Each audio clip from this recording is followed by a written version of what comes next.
What a result it was against Watford last night. Unbelievable result, honestly, a result that I did not see coming.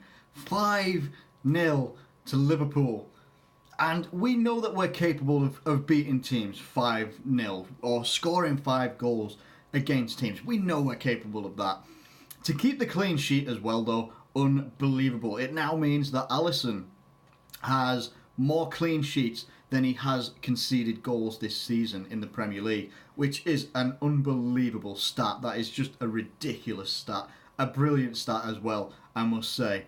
But what a performance on the whole from Liverpool, and one that kind of took us by surprise, to be honest. I'm going to try and have a look at the lineup that we went with. But we played with a 4-3-3, from what I can tell. Lineups, there we go. So we played with a 4-3-3, and kind of almost got the starting lineup prediction correct. I went with a 4-2-3-1, Gini Wijnaldum, Fabinho, and Naby Keita or Shaqiri in there. But we went with the 4-3-3, which did concern me at first, but it paid off big time, obviously. So the one change that I got wrong was Shaqiri or Keita. It was actually Milner in the midfield. So we went with Alisson, obviously, in goal. Robbo, Van Dijk, Matip, Alexander-Arnold, key player. What an unbelievable performance by Alexander-Arnold. Back in the team, unreal performance. Wijnaldum, Fabinho and Milner in the midfield. Then on the right-hand side, we had Mohamed Salah. On the left-hand side, we had Divock Origi. And through the middle, Sadio Mané.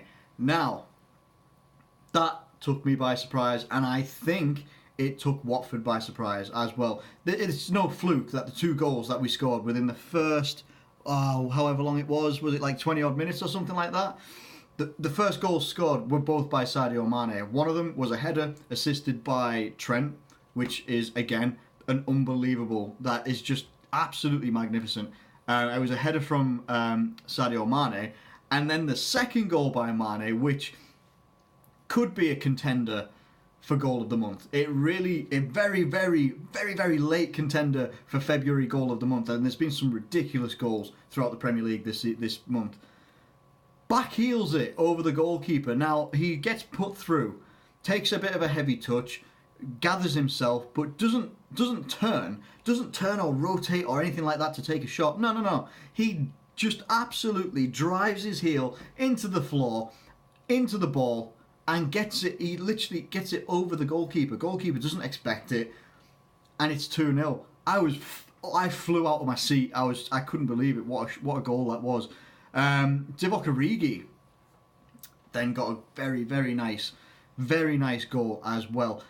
And I'm going to talk a little bit about Divock. I'm going to talk about a couple of the players as well as we go through the video. But I was impressed by Origi.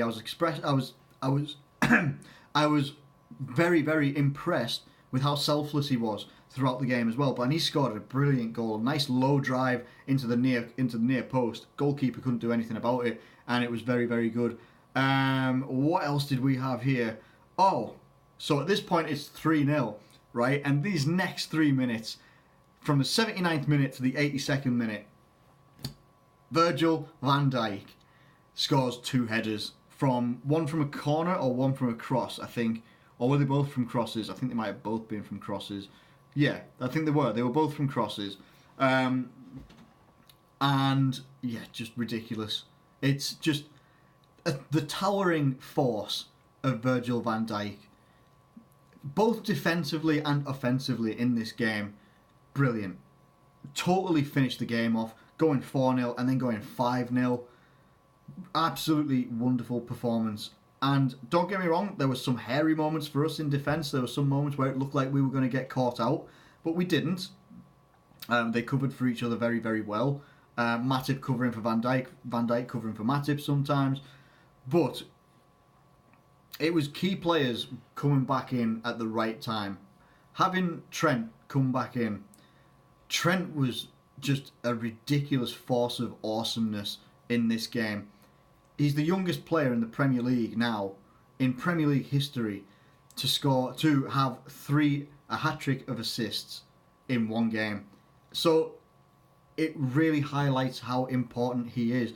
I think I've said something about the Man United game where what Trent would give you is just a little bit. He would give you more than Milner does at right back, meaning coming forward, crosses from different angles. He will move into the midfield and try and make chances there. He gives you more, and he displayed it perfectly against Watford.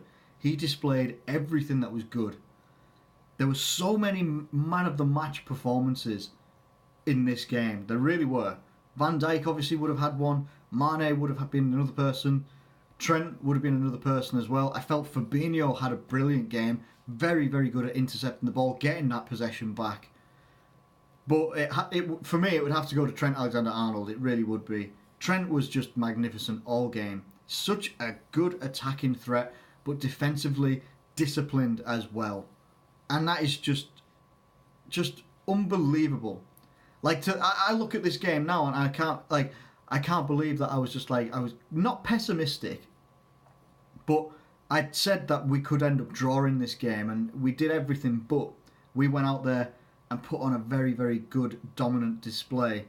Even moments when Watford were trying their best and they were getting a bit more than us, they were having a bit more possession than us at some point, they were creating chances, but we shut it down. We kept a clean sheet, won 5-0 at home ahead of facing Everton.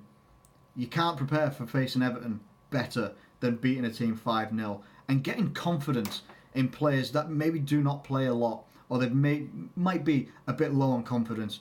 Talking about Divock Origi, I felt he took his goal really well, but he was very, very selfless.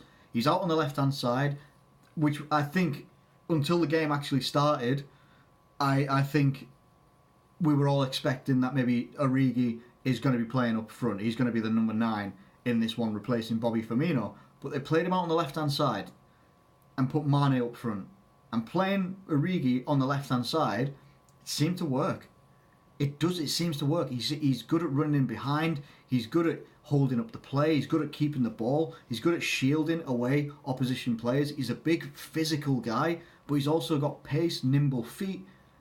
And I think back to when a couple of seasons ago when Klopp first came in, that Origi was absolutely vital to us in a time when Daniel Sturridge could not get over an injury, which we know that all too well, and we see the effect that it has on Sturridge these days. He is becoming quite ineffective, whereas Origi is still only 23 years old.